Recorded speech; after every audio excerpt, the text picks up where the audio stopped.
Hello friends, मैं आपके सामने अधिगम के ऐसे छुपे हुए टॉपिक है जहाँ से प्रश्न पूछे जाते हैं, उनके ऊपर मैं आपके साथ डिस्कस कर रहा हूँ। तो आज का हमारा एक छुपा हुआ टॉपिक है जहाँ से प्रश्न पूछे जाते हैं, उसका नाम है अधिगम के उपागम। अधिगम के कौन कौन से उपागम है, इनकी क्या महत्ता है, इनके प्रतिपादक कौन हैं, किस उपागम में क्या सिखाया जाता है या किस उपागम की कौन सी विशेषता है, तो यहाँ से प्रश्न बनने की संभावना रहती है। सबसे पहले हम अधिगम के उपागम की बात करें तो ये अधिगम के उपागम जो होते हैं ये होते क्या है, इनका जो संबंध होता है, अधिगम के उपागम का जो संबंध होता है वो हमारी विधि से होता है। सीखने की जो विधि होती है, अधिगम करने की जो विधि होती है, किस विधि से, किस तरीके से बालक या कोई भी प्राणी है अधिगम कर रहा है, तो इनका जो संबंध होता है अधिगम के उपागम का हमारी सीखने की कार्यशैली, हमारे सीखने की विधि, और जो भी हम अधिगम में जिन भी तकनीकों का प्रयोग करते हैं उन सभी तकनीकों को हम सम्मिलित रूप से अधिगम के उपागम कहते हैं या लर्निंग अप्रोच कहते हैं। इंग्लिश में क्या कहते हैं? Learning approach. ठीक है ना, लर्निंग अप्रोच। ये लर्निंग अप्रोच जो है इसका हिंदी नाम हो गया अधिगम के उपागम।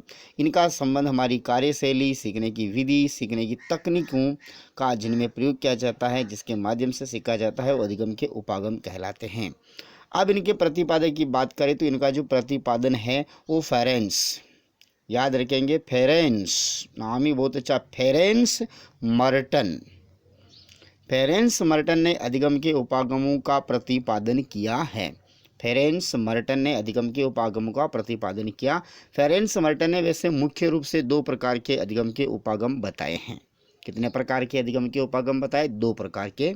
तो अब वो प्रकार कौन कौन से हैं वैसे हम आगे बढ़ पढ़ेंगे, पर तो मुख्य रूप से दो और तीन कैसे होते हैं उनके ऊपर भी हम कंप्लीटली चर्चा करेंगे। सबसे पहला उपागम का नाम है तल उपागम। तल उपागम, तल को देखो इंग्लिश में कहते हैं बॉटम। बॉटम, ठीक है, अप्रोच। तल उपागम या बॉटम अप्रोच, पहला अप्रोच हो गया, उपागम हो गया तल उपागम।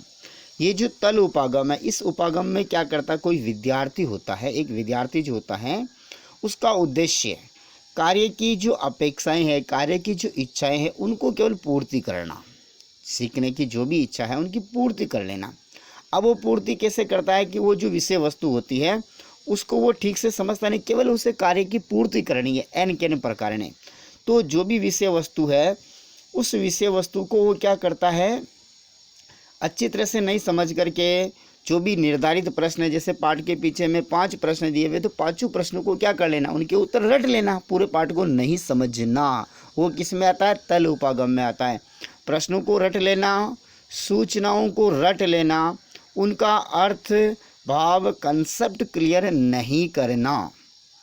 क्यों नहीं करना? उनके ऊपर एक बाह्य दबाव होता है कि टीचर ने कहा कि कल मैं इन 5 प्रश्नों के उत्तर सुनूंगा, तो बच्चा घर पे गया, 5 प्रश्नों के उत्तर उन्होंने रट लिया, जबकि पाठ का जो कंसेप्ट है उसका क्लियर नहीं है।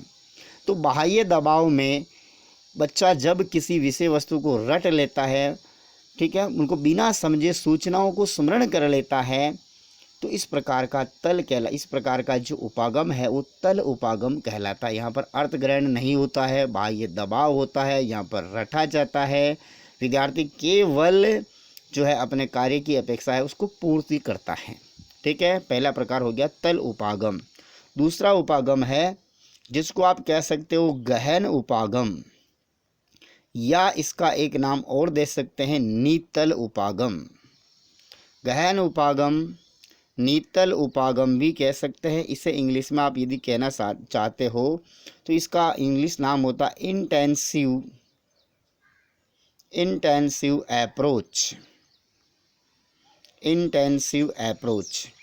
इस अप्रोच में क्या होता है, जो दूसरा प्रकार का आपके नीतल उपागम है, इस नीतल उपागम में जो होता है विद्यार्थी होता है, उसका उद्देश्य अधिगम सामग्री जो भी होती है, जो भी पाठ होता है, अधिगम सामग्री को क्या होता है, समझना होता है, उसका कंसेप्ट क्लियर करना होता है, प्रत्येक चीज़ का अर्थ समझना होता है।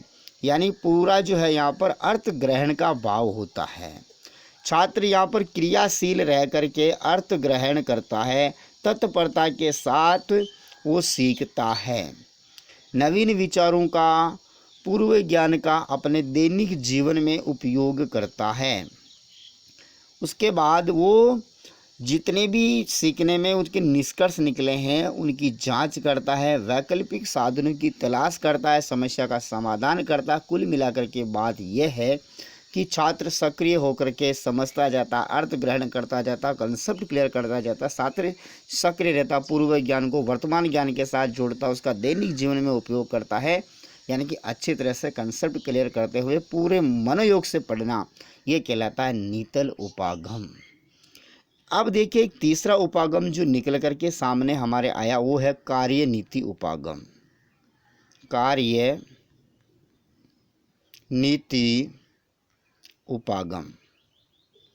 कार्यनीति उपागम क्या होता है कि तल उपागम और नीतल उपागम, तल उपागम और नीतल उपागम दोनों में से एक नई शाखा निकली है।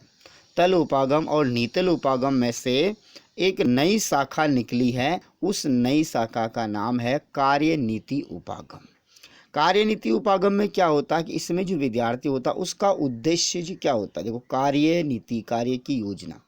कार्यनीति उपागम में विद्यार्थी का उद्देश्य होता है कि जो हमारे स्कूलों में समय समय के ऊपर जो भी परीक्षाएं होती है, जैसे टेस्ट होते हैं, अर्धवार्षिक परीक्षा होती है, वार्षिक परीक्षा होती है, या और भी कोई मूल्यांकन किया जाता है, तो उस मूल्यांकन में विद्यार्थी का उद्देश्य है कि मुझे ज़्यादा से ज़्यादा अंक लाना है, मुझे ज़्यादा से ज़्यादा नंबर लाने हैं, किसी भी प्रकार से मुझे अच्छी ग्रेड लानी है और मुझे अच्छे अंकों के साथ मुझे उत्तीर्ण होना है।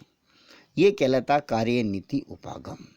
ठीक है, वह इन अब अच्छे अंक लाने के लिए विद्यार्थी जो होता है या तो तल उपागम का सहारा लेगा, सारे पाठों को रटेगा। देखो, अच्छे नंबर लाने तो आप सभी पाठों को रट लीजिए, या आप नीतल उपागम से यानी कि आप उनको अर्थ ग्रहण करते हुए समझ करके भी देखो अच्छे नंबर लाए जा सकते हैं, रट करके भी जो अच्छे नंबर लाए जा सकते हैं। ठीक है ना। वैसे रटना अधिगम के लिए अच्छा नहीं है। ठीक है, गहन उपागम ही अच्छा होता है, क्योंकि लंबे समय तक यदि ज्ञान को आपके संजोए रखना है, संरक्षित रखना है, तो आपका उसका अर्थ ग्रहण करना पड़ेगा, समझना पड़ेगा। समझ में आ गया। अब कार्यनीति उपागम की विशेषता क्या है। कार्यनीति जो उपागम है इसकी विशेषता क्या है। इसकी विशेषता यह है कि यह अध्ययन की विधि को सुनियोजित करता है, व्यवस्थित करता है, समय पे करता है, क्रमबद्ध रूप से करता है। व्यवस्थित करता, सुनियोजित करता, समय पे करता, क्रमबद्ध रूप में समय में व्यवस्थित कर देता है। उसके बाद देखिए कि जो हमारे उपागम है, ये तीन उपागम हमारे सामने आ गए, तल उपागम, नीतल उपागम और कार्यविधि उपागम। इन तीनों उपागमों से तीन विचारधाराएं निकली है। इन उपागमों से कितनी विचारधारा निकली? हमारी तीन विचारधाराएं निकली हैं। वो तीन विचारधाराएं कौन कौन सी विचारधाराएं निकली है? एक व्यवहारवादी विचारधारा, जिसका हम अब अध्ययन करेंगे। नेक्स्ट हमारा वीडियो व्यवहारवादी विचारधारा पर होगा। उसके बाद है संज्ञानवादी विचारधारा, संज्ञानवादी विचारधारा, और तीसरी विचारधारा का नाम है निर्मितवादी विचारधारा, निर्मितवादी विचारधारा।